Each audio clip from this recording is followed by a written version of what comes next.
of years in the Neolithic era, the Anasazi Indians were lords of what's now the American Southwest.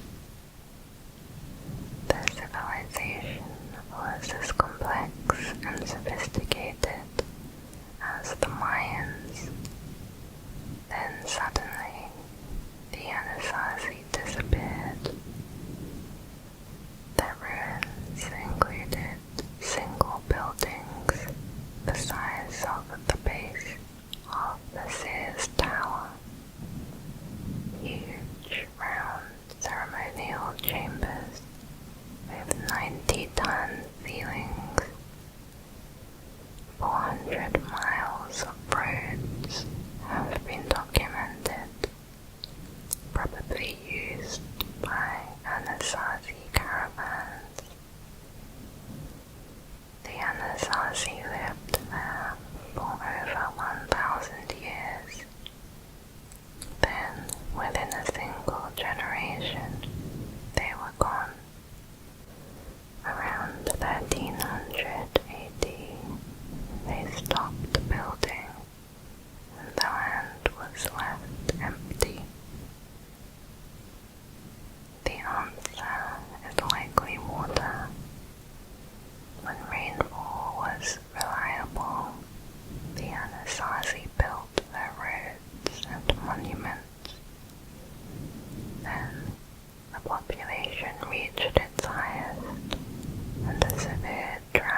they intended to return, but they never had the chance to come back.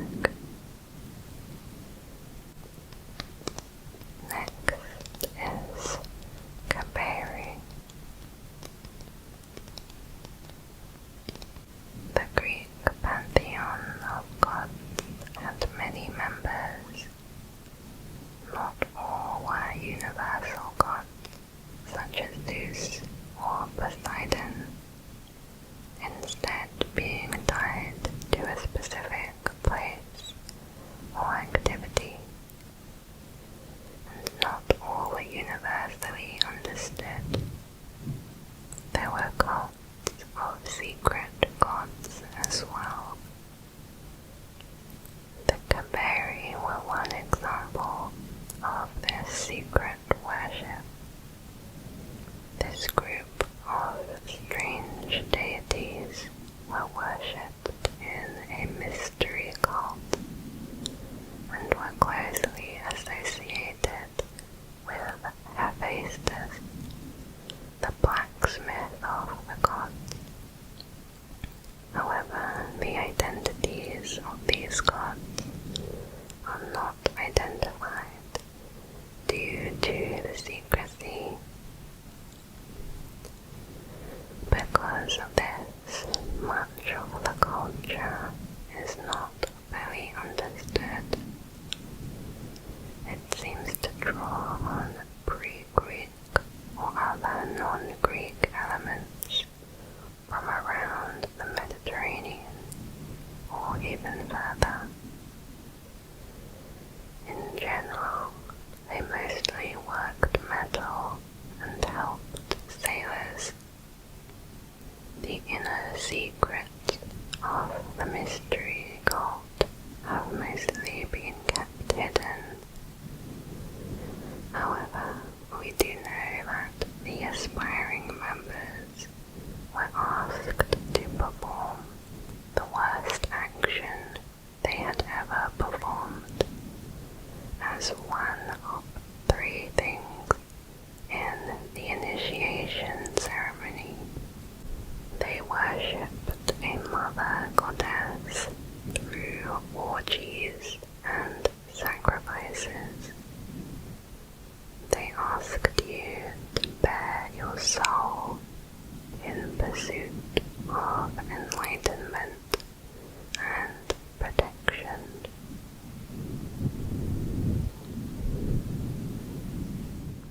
This is part 6 of the Ancient Mysteries iceberg.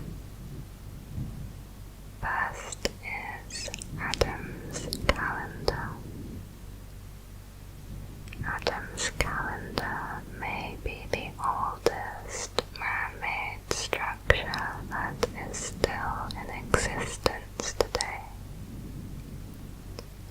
It was discovered by accident in 2003 when a pilot crash-landed into a remote South African mountain. He exited the plane to see 3 massive dolomite stones, each weighing around 5 tons and sticking out from the ground. Some believe its construction to be 300,000 years ago, way before any other evidence of human civilization. If the monument really is this old, it would change what we know about human history, as it almost certainly required the involvement of a sophisticated culture in its construction. Due to this, some have even theorized that ancient aliens were involved in its building. The site consists of an outer stone circle around 100 feet in diameter. Inside the circle are several monoliths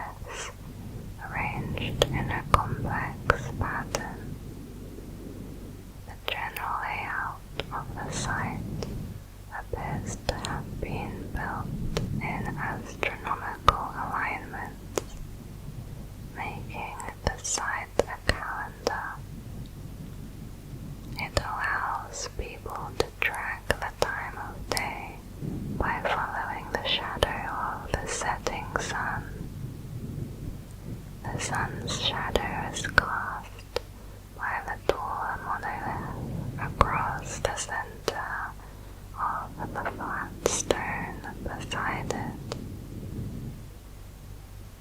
The stones appear to have been transported from a distance.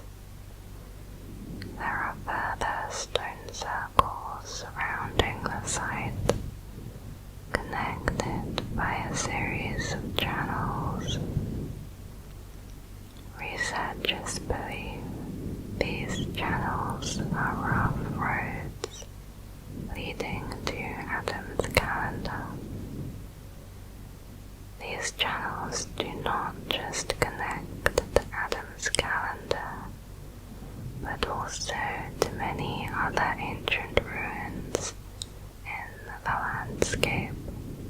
Some believe this site is the oldest of all man-made structures, supposedly made by a vanished civilization. Next is 𝐜𝐸𝐽 pipes.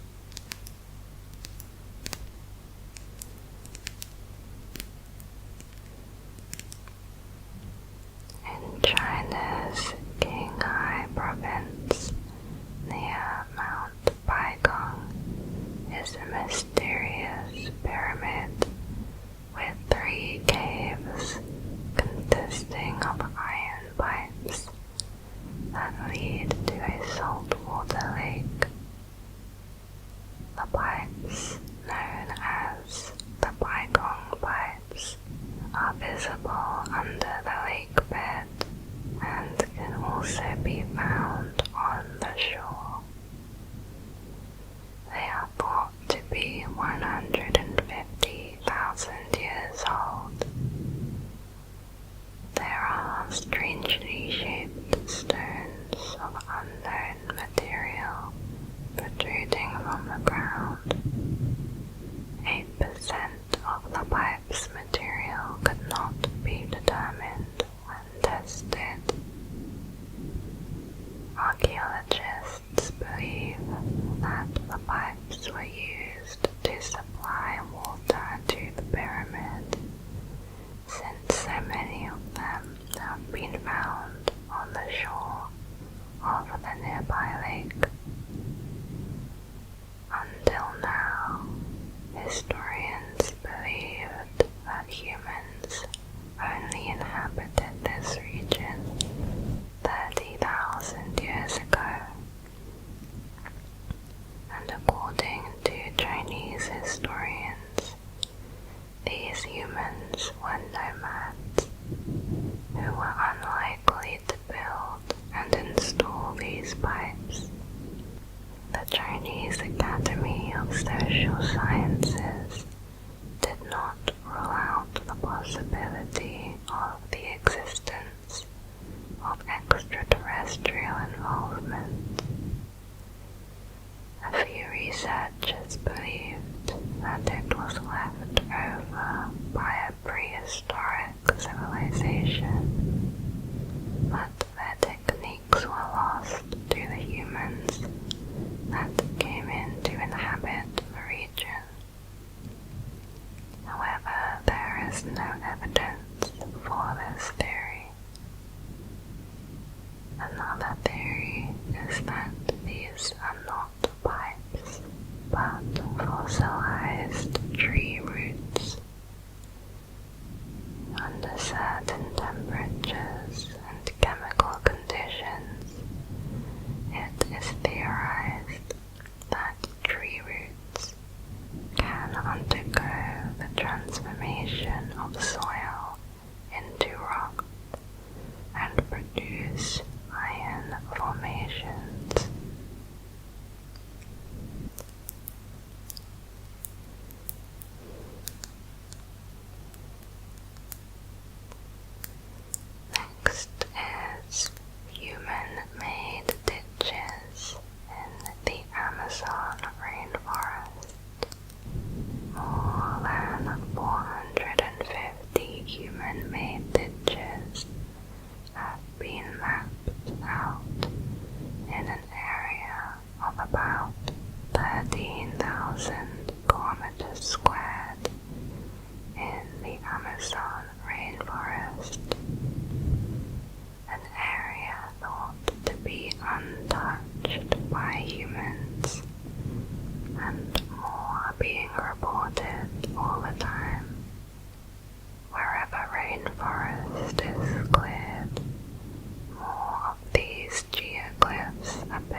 mainly circles and squares, with many being perfectly geometric. Most were constructed between 1,000 and 2,000 years ago, during the Amazonian formative period, a time when populations in other distinct regions of Amazonia were also creating conspicuous marks on the landscape in the form of mounds, ditches, and agricultural earthworks. However, these particular ditches are unique, unlike any others found in the Amazon. Sometimes artifacts are found within the ditches, including ceramic vessels that were deliberately smashed and placed near the site entrances. It seems plausible that these ditches were used for ceremonial purposes. It was suggested that groups probably gathered at the sites to celebrate important events such as births, marriages, and deaths, and that the smashed vessels found near the entrances may have contained food and drink consumed by the participants. Then the ceramics were left as some kind of offering. However, we are yet to find evidence of associated settlements for these local populations. Previously, it was argued that Amazonia was not a suitable environment for the development of large, complex human groups, and studies reported only small groups of modern indigenous societies. But current evidence shows such societies did exist.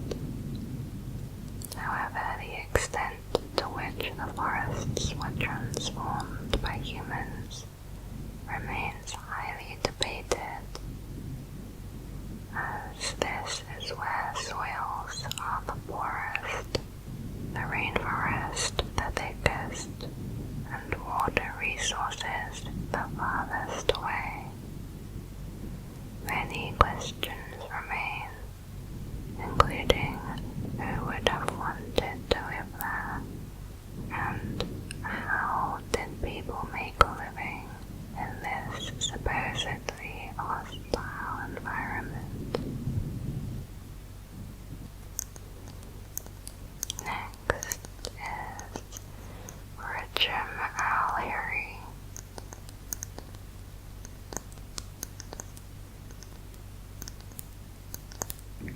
𝐜𝐸𝐸ℸ is a series of stone rings that scientists have not been able to definitively date or decode. It consists of 5 circles of piled up basalt rocks surrounding a central cairn that was once a tomb. The central stack stands around 15 feet high, while the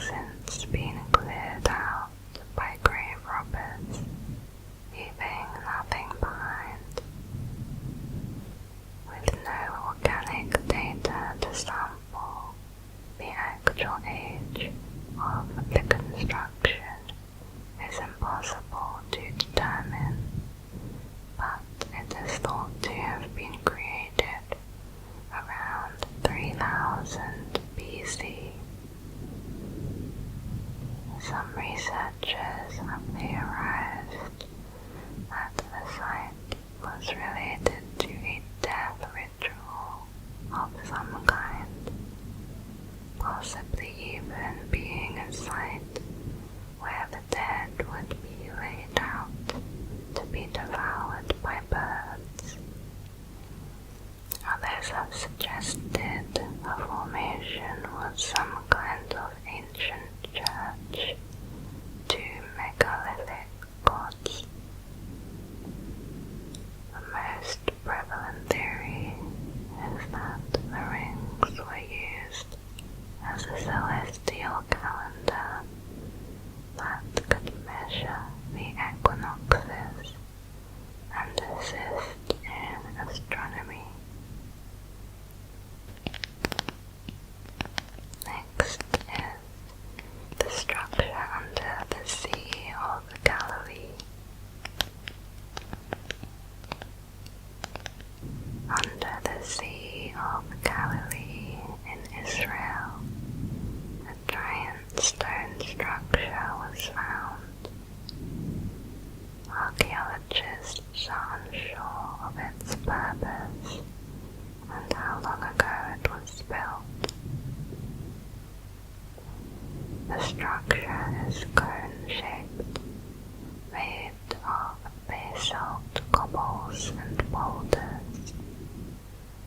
It weighs an estimated 60,000 tons and is 32 feet high, with a diameter of 230 feet. It appears to be a giant rock cairn, which is rocks piled on top of each other. Structures like this are sometimes used to mark burials. It could also be a place of worship, or even a fish nursery. The shape and composition of the submerged structures does not resemble any natural feature. Researchers say it is definitely man-made and probably was built on land before the water level rose. Current estimates say it is over 4,000 years old. There are several examples of megalithic structures found nearby. One example is the monumental site of 𝐜𝐴, located 30 kilometers northeast. During the 3rd millennium BC, the city was one of the biggest sites in the region. It was a heavily fortified 74-acre site with up to 5,000 inhabitants. With paved streets and towering defenses, its people were clearly well organized. The research team says that whoever built the Sea of Galilee structure needed sophisticated organization, planning, and many hours of community effort. Next is Tophet at Carthage.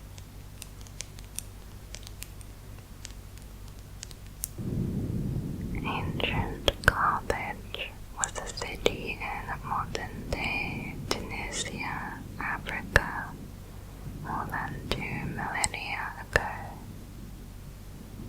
The empire was founded by the Phoenicians, a civilization of shipbuilders and traders from the Mediterranean. It reached its height in the 4th century BC was one of the largest metropolises in the world. Carthage was a major rival to Rome, and the two were at war for more than a century before Rome's victory in 146 BC. With the destruction of Carthage, much of their cultural distinctiveness was scattered or lost.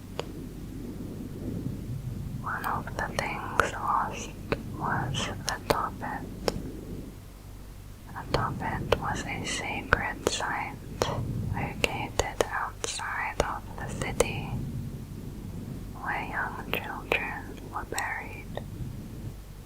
It has become a subject of controversy because evidence suggests that those found in Carthage were that of child sacrifices. Tophets were prominent around the eastern Mediterranean.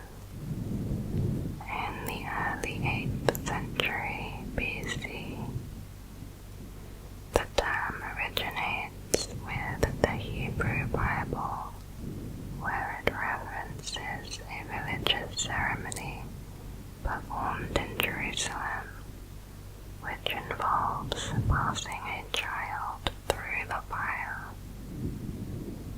It is believed that this refers to child sacrifice. The sacrifices are made to a god called Moloch. The Tophet of Carthage was excavated and has revealed the bodies of several young infants buried in small vaults with beads, amulets, and small animals. The Roman writer Diodorus Siculus described the sacrifice of upper-class children to the deity Baal in 310 BC. Later descriptions include metal fire pits in the shape of a god that had grates that tipped infants into the fire. These sacrifices were supposed to be used to appease the deities or to ask for favors from the gods. This is supported by some of the inscriptions found in the Tophet. In some sources, it was noted that small animals replaced the infants as sacrifices. Others say it could be that a disease affected the population and the children were buried separately. However, child sacrifice seems the most likely answer. Next, why did the 𝐜𝐸𝐥𝐿𝐸 culture burn down their houses? The mysterious 𝐜𝐸𝐥𝐿𝐸 culture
occupation for the people.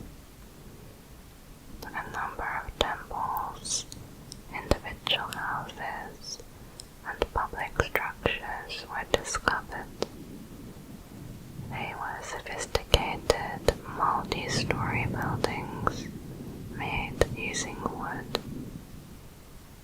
However, they saw these as temporary structures with thousands of burned statues, structures, tools, and cremated remains. One theory proposed that the houses were burned in order to strengthen the wall structures and properly insulate the floors against mold and damp. Another theory suggests that the burning of the homes can be attributed to the attacks made by enemy raiders.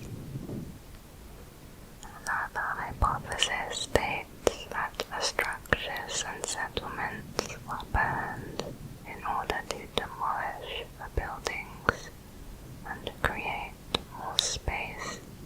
Some researchers even believe that the burning of the settlements was to honor their dead. Instead of creating a tomb for the deceased, they burned the entire home of the person that used to live there. Next is Atlantis of the Sands. For centuries, there were rumors of a lost city in the empty water of Arabia. Its name was 𝐜𝐵, and it was ruled by a tribe called the Ad. The Quran says how the city was destroyed by God for abandoning the teachings of the Prophet 𝐜𝐻𝐿. The roads leading to the city were also obliterated, making it impossible to find. Explorers have attempted to find the city, while others believe it is just a myth. In 1944, a Royal Air Force transport plane became lost over the empty water of Arabia and landed at the base in Sharjah. There, he told a story of seeing an abandoned city hidden on the summit of a flat-topped mountain. Dropping to a lower altitude, he saw large fortress-like structures and ruins of buildings, but no sign of life. Encouraged by this story, another airman got the coordinates and flew to the site. He found the city exactly as described. He wrote a book on his discovery. However, it was not well received. No rock formation resembling this hilltop could be found anywhere near his claimed location. At a different location called 𝐜𝐨𝐦𝐩𝐥𝐞𝐭, evidence was found of extensive structures, including walls and towers. Pottery fragments were at least 2,000 years old. This version of 𝐜𝐵 had not been destroyed by the wrath of God. The weight of the walls had created a giant sinkhole into which everything had collapsed into an underground cavern. However, at its height, was not much more than a trading post with a population of likely less than 200. This is far from the palaces filled with treasure of the myths and legend. Perhaps the real 𝐜𝐴 is still to be discovered under the sands of the empty quarter. Next is cannabis burial shroud in China.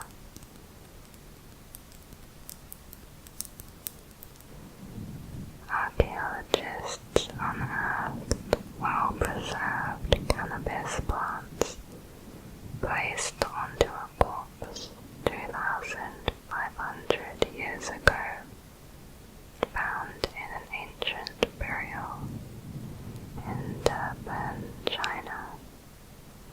This discovery adds to our understanding of how ancient Eurasian cultures used the plant. The burial is of a Caucasian man around 35 years old. The man had been laid out on a wooden bed with a reed pillow beneath his head. 13 cannabis plants, each up to almost 3 feet long, were placed across his chest. Radiocarbon dating indicates this burial occurred from 2,400 to 2,800 years ago. Cannabis seeds have also been found in 1st millennium BC burials in Siberia, including one of a woman who possibly died of breast cancer. She may have been using cannabis in part to ease her symptoms. However, this is the first time archaeologists have recovered complete cannabis plants. For its purpose, researchers think that marijuana was grown and harvested for its psychoactive resin, which may have been inhaled as a sort of incense or consumed in a beverage for ritual or medicinal purposes. It may have also been used for its hemp fibers, which could be woven into cloth, as well as its nutritious seeds. Next is a liquid mercury at 𝐜𝐴𝐤𝐥𝐿𝐴.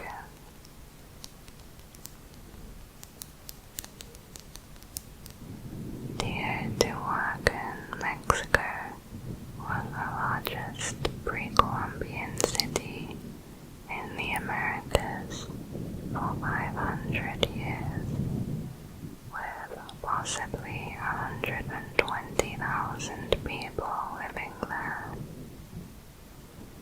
In 2003, archaeologists found a secret tunnel leading under one of the pyramids, approximately 1,800 years old. Upon its discovery, they expected to find a treasure chamber filled with gold. However, they instead found a number of unusual items, including crocodile teeth, jaguar sculptures, and necklaces made of human teeth. The biggest discovery was a miniature landscape with huge pools of liquid mercury. The walls of the secret tunnel were infused with fool's gold to revive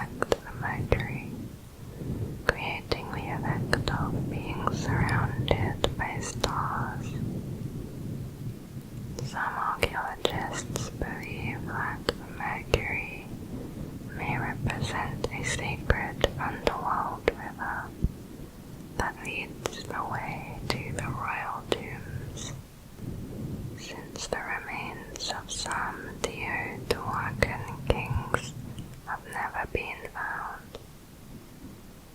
Traces of mercury have also been found at other sites belonging to other civilizations, such as Olmec and Mayan. However, none had such a huge quantity.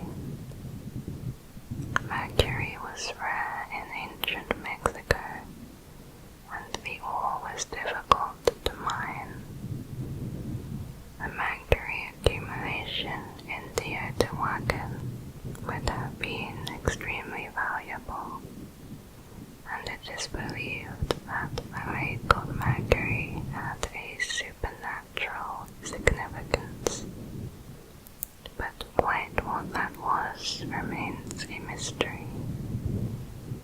No royal tombs have been found in the hidden tunnel so far, and researchers have not been able to identify its purpose. Next is St. Thomas silver coins in India. There were rumors of the existence of some coins from the biblical 30 pieces of silver that Judas Iscariot allegedly received in exchange for the arrest of Jesus, as is told in the Bible. The story goes that the apostle St. Thomas visited as far east as India, or even that Christians actually existed in India as far as the 1st century AD. One researcher, Paula Gruber, visited India and believes she saw 4 of these coins.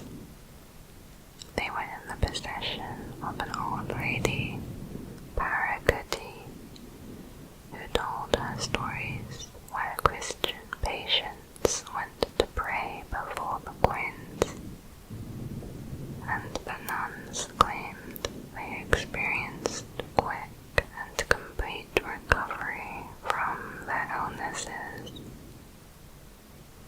Paula then traveled to Israel to see an expert in biblical numismatics. His name was 𝐜𝐸𝐥𝐞𝐭𝐞, an acclaimed scholar in the field. He examined the enlarged photographs of the 4 rectaveli pieces, along with the recorded weights and diameters. His opinion is that it was most likely a shekel of Tyre that Jesus and Peter paid as the temple tax.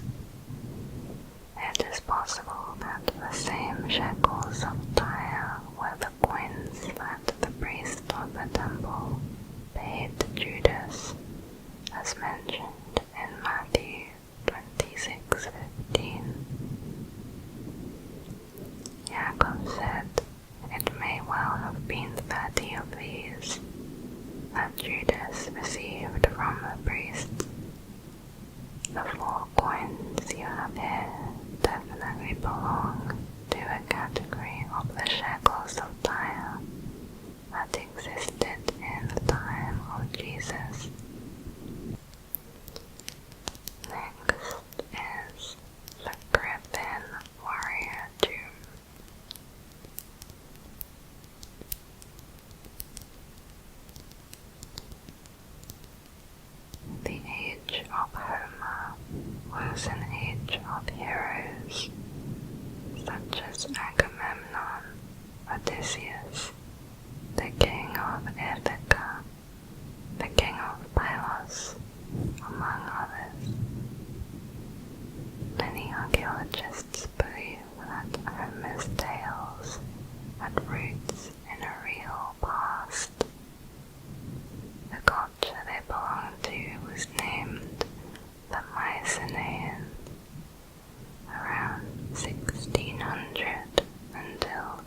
has revealed that at their peak they were tied into a world that encompassed most of the eastern Mediterranean. In particular was a deep connection to the island of Crete, which in the late Bronze Age was inhabited by members of a culture scholars called Minoan, after the legendary King Minos, a culture very different from that found on the mainland. Scholars have long debated the nature of the relationship between the Mycenaeans and the Minoans. This discussion has centered on whether Mycenaean culture and what is thought of as ancient Greek culture, dating to half a millennium later, was actually imported from Crete, or was it homegrown? The discovery of a warrior's 3,500-year-old grave filled with over 3,000 artifacts in Pylos suggests that what we thought were two separate cultures may actually be much more closely intertwined. Within the man's tomb included weapons, jewels, armor, silver and gold artifacts.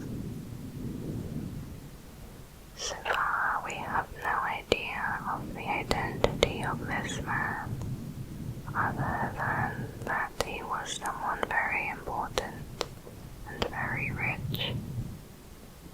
His bones showed he had been of a robust stature.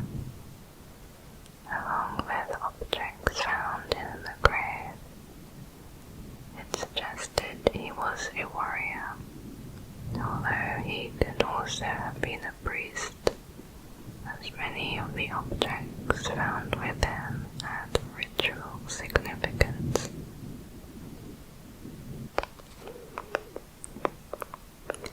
Next is, where is Jesus' foreskin? During the Middle Ages, more than a dozen churches across Western Europe claimed to have the holy foreskin. The holy foreskin is both an object and an idea. The idea is that Jesus, as a Jewish boy, was circumcised when he was 8 days old, like Jewish boys are.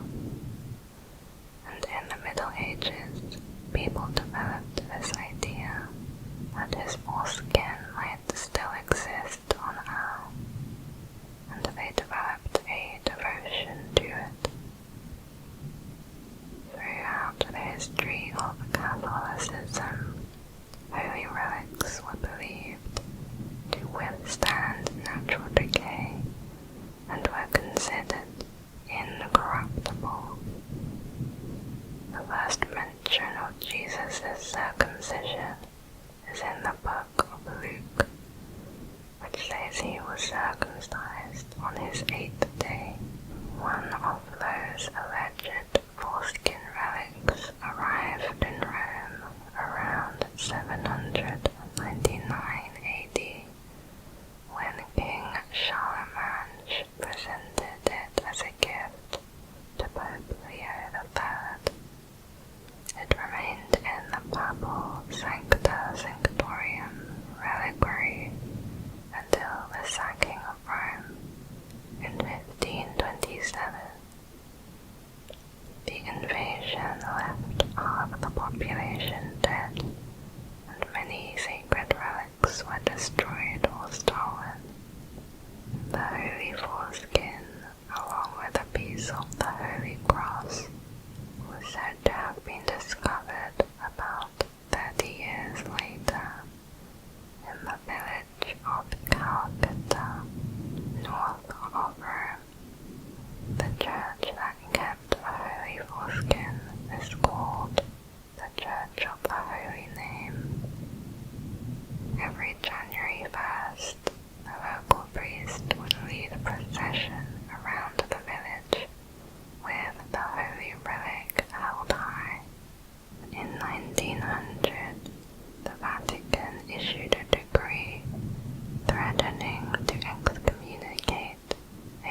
foreskin, but it allowed the village of Calcutta to continue its yearly procession.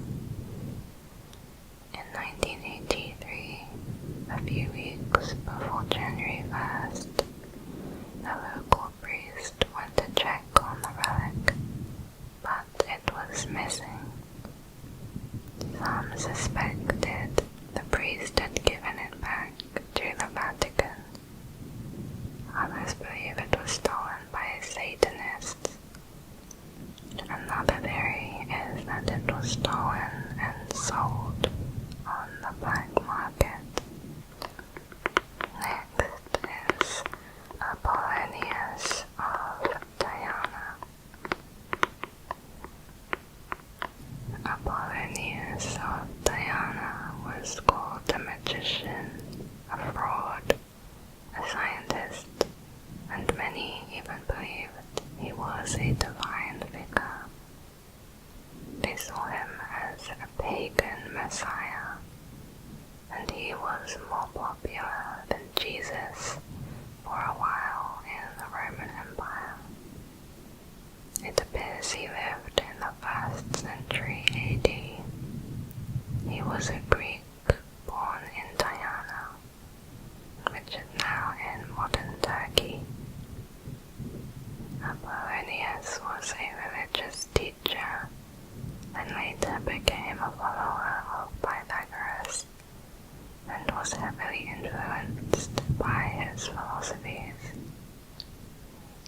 Apollonius taught the doctrine of reincarnation. He urged listeners not to eat meat and not to commit violence, so that they could be reborn in the best way possible.